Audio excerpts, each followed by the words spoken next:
안녕하세요. 저는 서울에 사는 30대 후반의 남자입니다. 제가 이렇게 여기에 사연을 올리게 된 이유는 제게 사랑이 뭔지 알려주신 분들 때문입니다. 저는 태어나는 순간부터 불행을 달고 태어난 사람 같다는 생각을 했었어요. 그렇게 생각할 수밖에 없었던 게 어릴 때부터 부모님에게 버림을 받았었거든요. 살면서 지금까지 단 한 번도 저희 친부모님을 실제로 뵌 적이 없어요. 그리고 저와 함께 있던 사람들이 나중엔 늘 제 곁을 떠났었거든요. 저는 기억도 못하는 아기 시절 때부터 보육원에서 원장님 손에 자랐어요. 그래도 다행인 점은 저희 원장님이 되게 착하고 인자하신 분이셨어요. 정말 한 사람 한 사람을 자기 친자식처럼 보살펴 주셨었죠. 저랑 유일하게 동갑이었던 아이가 있었는데 제가 4살 되던 해에 만나서 6살이 되던 해까지 늘 저와 둘이서 붙어 다니다가 다른 가족을 만나서 떠나버렸어요. 저는 어차피 다들 새로운 가족을 만나 떠날 거라는 생각에 보육원에 같이 지내던 다른 애들과 어울리지 않았고 운동장에서 혼자 애꿎은 모래만 괴롭히면서 놀았어요. 저희 보육원에 일주일에 2번 정도 봉사를 하러 오시던 한 아주머니 부부가 있었어요. 그리고 늘 그 부부를 따라오던 어린 여자아이가 한 명 있었죠. 그 아이는 항상 아주머니 뒤에 서서 아주머니 다리 틈 사이로 고개만 빼꼼 내밀고 있었어요. 저는 평소처럼 혼자서 나뭇가지를 들고 모래를 파면서 놀고 있었습니다. 어쩌다 여자아이랑 눈이 마주치게 됐는데 그 아이가 저를 보더니 해사하게 웃더라고요. 정말 만화 속에 나올 법한 예쁘장한 아이가 웃어주는데 그 모습이 슬로우 모션처럼 보였어요. 저도 모르게 모래를 파고 있던 손을 멈추고 그 아이를 멍하게 보고 있었어요. 봉사가 끝났는지 아이는 아주머니 손을 잡고 보육원을 나가더라고요. 그게 우리의 첫 만남이었어요. 그 뒤로도 아주머니 부부와 함께 그 아이가 저희 보육원에 왔었어요. 올 때마다 늘 그렇듯 아주머니 뒤에 숨어 있더라고요. 그리고 저랑 눈이 마주치면 그때처럼 또 해사하게 웃어줬어요. 어찌나 눈이 큰지 멀리서도 똘망똘망한 눈이 잘 보이더라고요. 그렇게 저희 보육원에 5번 정도 더 왔을 때쯤 여자아이가 눈치를 보면서 슬금슬금 한 발자국씩 제 옆에 오더라고요. 그러더니 가만히 서서 아무 말 없이 발만 땅에 비비고 있더라고요. 저는 그 아이를 힐끔 쳐다보고 다시 나뭇가지로 모래를 파기 시작했어요. 여기서 혼자 뭐해? 우리 엄마가 만든 빵 진짜 맛있는데 너는 왜 안 먹어? 혹시 빵 싫어해? 우리 엄마가 그러는데 편식하면 안 된대. 빵 안 싫어해. 그냥 입맛이 없어서. 혼자 먹으면 맛없거든. 넌 부모님이랑 같이 먹을 수 있으니까 내 마음 모르지? 아, 여기는 그런 곳이었지. 참, 내가 실수했다면 미안해. 근데 너는 왜 올 때마다 맨날 여기서 혼자 이렇게 있는 거야? 애들이랑 공놀이 안 해? 친구가 없어서. 그리고 나 뛰어다니는 거 싫어해. 옷도 더러워지고 땀도 흐르잖아. 너도 친구 없어? 나도 친구 없는데. 너 나랑 친구할래? 우리 친구하자. 내가 맨날 놀러 올게. 너는 왜 친구가 없는데? 너 혹시 왕따야? 유치원에서 친구들이 너 괴롭혀? 아니, 나 여기가 좀 많이 아파서 유치원에 못 갔어. 그래서 친구 없어. 그러니까 너가 나랑 친구해줘야 돼. 내 이름은 진유정이야. 여자아이는 자신의 가슴 쪽을 손가락으로 가리키면서 말을 하더라고요. 알고 보니 여자아이는 태어날 때부터 심장이 조금 안 좋았었어요. 그래서 남들이 다 가는 유치원에도 못 가고 매번 이렇게 아주머니를 따라다닌 것이죠. 저는 그날 이후로 그 여자아이와 친구가 되었습니다. 아주머니도 올 때마다 딸과 놀아줘서 고맙다면서 저를 많이 챙겨주셨어요.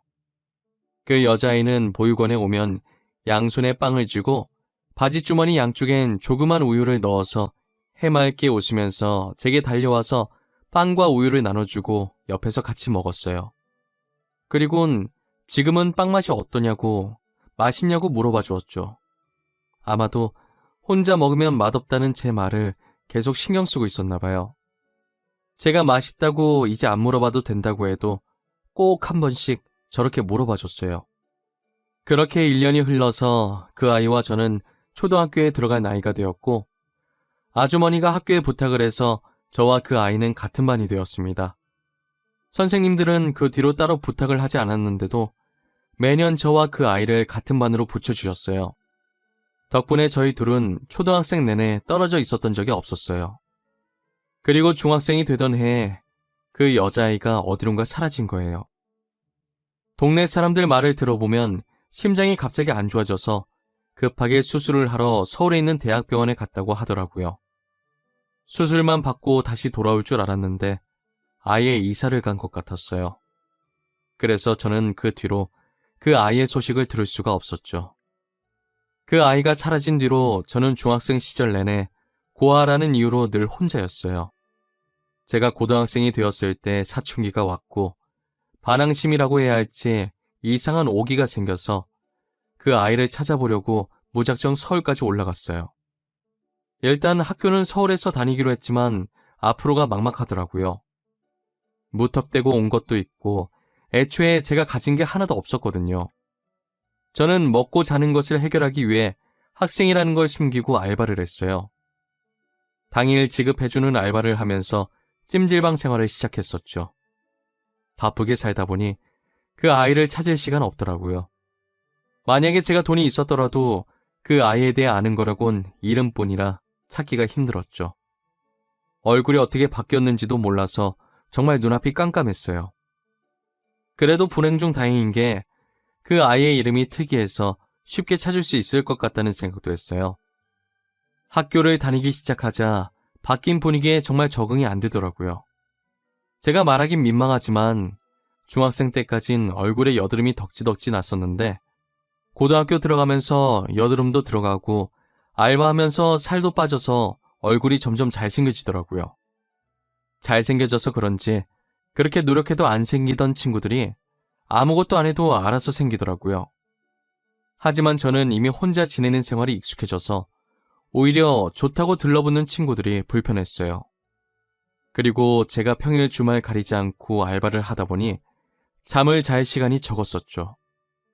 그러면 안 됐지만 피곤함에 학교 수업 시간에는 늘 잠만 자게 됐죠. 저는 평소처럼 베개 삼아 책을 쌓아놓고 자고 있었어요. 수업 종료 종이 울리자마자 교실 앞문이 열리더니 담임 선생님이 들어오셨어요. 그 뒤로 한 여학생이 담임 선생님을 뒤따라 들어오더라고요. 저희 반이 다른 반에 비해 여학생 수가 상당히 적었거든요. 그래서인지 담임 선생님이 여학생이 전학 왔다고 하자 남자애들이 난리가 났더라고요. 저는 여자든 남자든 관심이 없어서 아랑곳하지 않고 계속 자고 있었어요. 그랬더니 선생님이 제 이름을 부르면서 일어나라고 하셔서 인상을 찌푸리면서 일어났죠. 일어나서 앞을 봤는데 전학생이 저를 빤히 쳐다보더라고요. 그리고 그 전학생이 자기소개를 하는데 저는 놀랄 수밖에 없었어요. 제가 찾고 있던 그 아이랑 이름이 똑같더라고요. 안녕? 나는 진유정이고 땡땡여고 다니다가 여기로 전학 왔어. 아직은 많이 어색하겠지만 앞으로 사이좋게 지내보자. 잘 부탁해. 와, 이쁘다. 이름도 이쁘다. 친하게 지내자. 내 옆에 앉을래? 겁먹겠다. 질문은 천천히 하나씩만 이놈들아. 그리고 류정이는 남는 자리가... 정훈이 옆자리 비었네. 저기 가서 앉으면 되겠다. 빈자리가 제 옆자리밖에 없어서 그 아이는 제 옆에 앉았어요. 교탁에서 제 옆으로 올 때까지 그 아이의 얼굴을 빤히 쳐다봤어요. 아무리 봐도 옛날 얼굴이 전혀 보이지 않았어요. 그 아이는 제 시선이 민망했는지 가방을 책상 옆에 걸면서 민망하게 웃더라고요. 뭐야? 혹시 너 나한테 반했어? 아까부터 왜 계속 내 얼굴을 쳐다봐? 아님 내 얼굴에 뭐 묻었나? 너 혹시 나 알지 않아? 나 너 어디서 본 것 같은데? 아니야? 너 땡땡 초등학교 몰라? 한 번만 물어봐. 알아. 너 안다고. 너를 어떻게 잊어? 우리가 같이 보낸 세월이 얼만데. 너 얼굴 보자마자 알아봤어. 너 맞지? 내가 널 얼마나 찾아다녔는지 알아? 너 진짜 보고 싶었단 말이야. 지금도 너 찾으러 서울까지 왔어. 그동안 어디서 뭐 했어? 그땐 말없이 가서 미안해. 나도 갑자기 상태가 안 좋아져서 너한테 말하고 갈 정신이 아니었어. 우리 부모님도 맨날 너 얘기했어. 너한테 얘기하고 갈 걸 그랬다고. 그래도 이렇게 다시 만나서 다행이다 진짜. 어떻게 여기서 딱 만나지? 내가 진짜 서울 올라오길 잘한 것 같아. 아주머니랑 아저씨는 잘 계시지?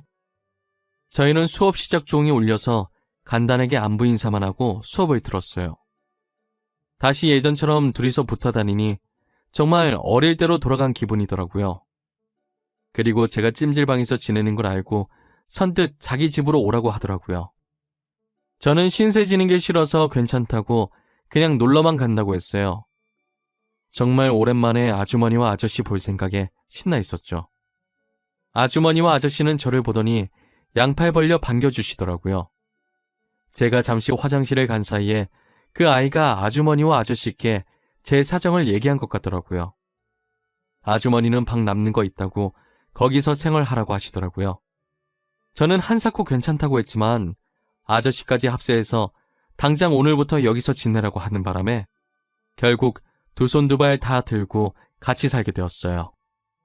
저희는 늘 붙어 다녔고 아주머니와 아저씨는 장난으로 저를 사위라고 불렀어요. 그 아이도 부모님께서 저를 사위라고 부르는 것에 별말 안 하더라고요. 그래서 그냥 넉살 좋게 웃으면서 장모님, 장인어른 하면서 장난을 받아주곤 했어요. 아주머니와 아저씨는 저를 정말 친자식처럼 잘해주셨어요. 늘 제가 사위였으면 좋겠다고, 다른 놈들한테는 딸을 못 맡기겠다고 하셨죠. 장난으로 사위라고 불렀었는데 저희는 몇 년 후 결혼을 하게 되면서 진짜 사이가 되었어요. 원래도 같이 살았기 때문에 따로 분가를 하지 않고 아내와 방만 합쳐서 같이 살았어요. 저는 앞으로 처가 식구들과 행복할 일만 남았다고 생각했습니다. 하지만 제가 진짜 불행을 달고 태어난 것인지 결혼하고 얼마 지나지 않아 장인 어른께서 교통사고로 세상을 떠나셨어요. 당시 비서는 살았었는데 차 뒤쪽에 손상이 심해서 장인 어른만 크게 다치셨더라고요. 결국 병원으로 이송 도중에 출혈이 너무 심해서 세상을 떠나시고 말았어요. 저와 아내는 제정신이 아니었고 그나마 정신을 붙잡고 계시던 건 장모님이셨어요. 장인어른 영정사진을 들고 하염없이 울고 있는 저희에게 장모님은 정신 차리라고 말씀하셨죠. 곽서방, 이럴수록 정신 똑바로 차려야 해.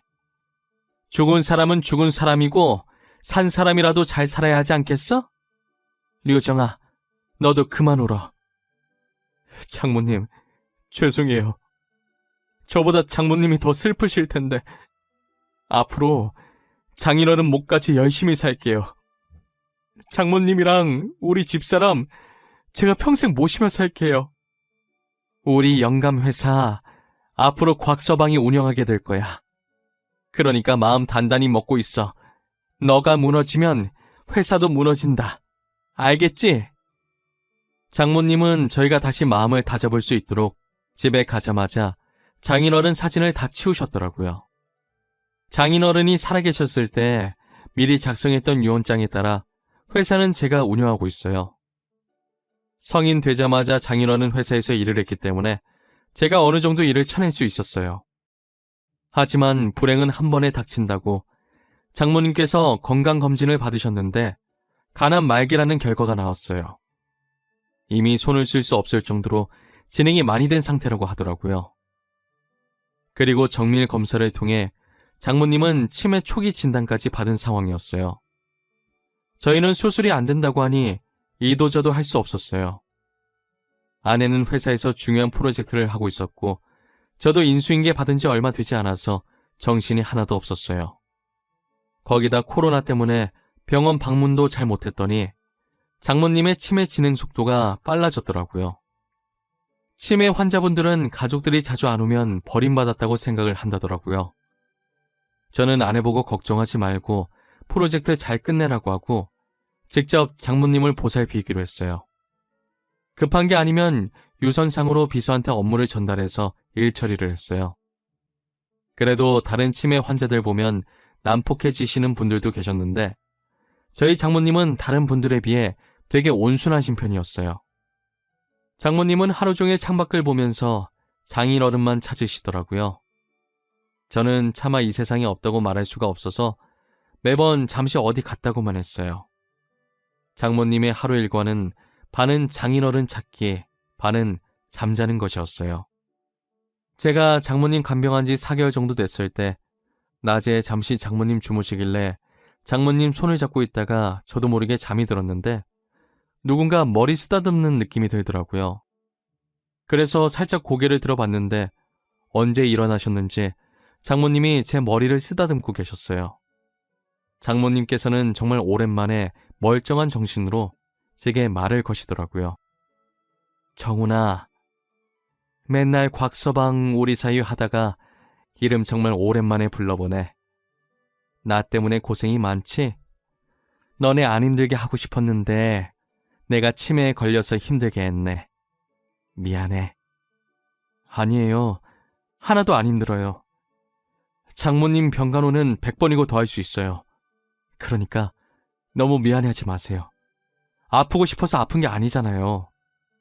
그렇게 생각해주면 너무 고맙고 너가 우리 류정이 옆에 있어줘서 얼마나 다행인지 몰라. 어릴 땐 툴툴거리면서도 류정이가 해달라는 거 다 해주고 커서는 어쩜 이렇게 다정한지. 저는 별로 한 것도 없는데요, 뭐. 장모님이랑 장인어른께서 잘해주시니까 저도 그걸 보고 배워서 흉내만 내고 있는 거죠. 저 아직 장모님이랑 장인어른 따라가려면 멀었어요. 우리 정훈이는 뭐든 잘할 거야. 일도 잘할 거고 우리 류정이한테도 잘할 거고. 나는 너 걱정은 안 해. 아직도 철딱선이 없는 우리 딸내미가 걱정이지. 류정이가 얼마나 어른스러운데요. 걱정 안 하셔도 돼요. 지금도 중요한 프로젝트 류정이가 맡고 있잖아요. 저는 정말 간만에 장모님과 이런저런 수다를 떨었어요. 그리고 저는 장모님을 보내드릴 시간이 얼마 남지 않았다는 걸 직감을 했죠. 아내 보고 퇴근하면 집에 가지 말고 병원 입구에서 대기하라고 문자 넣었어요. 아내도 제 문자를 보고 예상을 한 것인지 울면서 기다리고 있었더라고요. 역시나 그날 장모님은 잠자듯이 세상을 떠나셨고 아내는 병실로 들어와 식어가는 장모님의 손을 꽉 잡았어요. 의사는 아직 환자분 귀가 열려 있으니 마지막으로 하실 말씀이 있으면 하라고 하더라고요. 엄마, 우리는 지금도 잘하고 있고 앞으로도 잘할 거니까 우리 걱정은 하지 말고 편히 가. 엄마, 그동안 아빠만 찾았다며. 이제 아빠 만날 수 있겠다. 그치? 아빠 만나면 우리 안부 인사도 전해줘요. 제겐 친어머니와 마찬가지셨던 장모님. 그동안 저 많이 아껴주시고 이뻐해 주셔서 감사해요. 잊지 않을게요. 류정이는 제가 끝까지 책임지겠습니다. 이제 편히 가셔서 장인어른 꼭 만나세요. 저와 아내는 장모님의 마지막 말씀처럼 울음을 참고 웃으면서 장모님을 보내드렸어요. 그리고 병원에 있던 장모님 짐을 치우는데 베개 쪽에 쪽지 하나와 사진 한 장이 있더라고요. 사진을 똑바로 들어보니 저와 아내의 결혼 사진이었어요. 그리고 뒷면엔 삐뚤삐뚤한 글씨로 우리 딸과 우리 아들이라고 적혀 있더라고요. 장모님은 어릴 때 학교를 안 다니셔서 글을 제대로 쓰지 못하셨어요. 그래서 편지 속 글자가 맞춤법은 다 틀렸지만 알아볼 순 있었어요. 서툴지만 정성이 담긴 장모님의 글씨들은 저를 더 슬프게 만들었어요. 편지의 내용은 저를 단 한순간도 자신의 친아들이 아니라고 생각했던 적이 없다는 내용이었어요. 그리고 철부지 딸을 잘 부탁한다는 걱정 어린 내용도 같이 들어있었죠. 저는 편지를 쥐고 그 자리에서 몇 시간 동안 울었던 것 같아요. 장인어른과 장모님이 돌아가신 지 벌써 1년이 됐네요. 아직도 그때 생각하면 가슴이 먹먹해지고 눈물이 맺힙니다. 오늘이 장모님 기일이시라 그런지 유난히 더 많이 생각나는 것 같아요. 저와 아내는 장인어른과 장모님의 추억이 담긴 집에서 지금도 잘 살고 있습니다. 결혼한 지 몇 년이 지났지만 아직 저희에게 애가 없어요. 저희가 장인어른 장모님이 계신 납골 땅에 가면 항상 하는 말이 있어요. 꼭 우리 아이로 다시 태어나달라고. 받은 사랑 다시 베풀고 싶다는 말이에요. 오늘도 납골당에 찾아가서 그 말을 하고 왔어요. 언젠간 장인어른과 장모님이 저희에게 다시 찾아올 그날만을 기다리고 있어요. 간절히 바라다 보면 언젠간 다시 저에게 와주시겠죠? 지금까지 저희 이야기를 들어주셔서 감사합니다. 여러분들도 건강관리 잘하시고 아프지 마세요.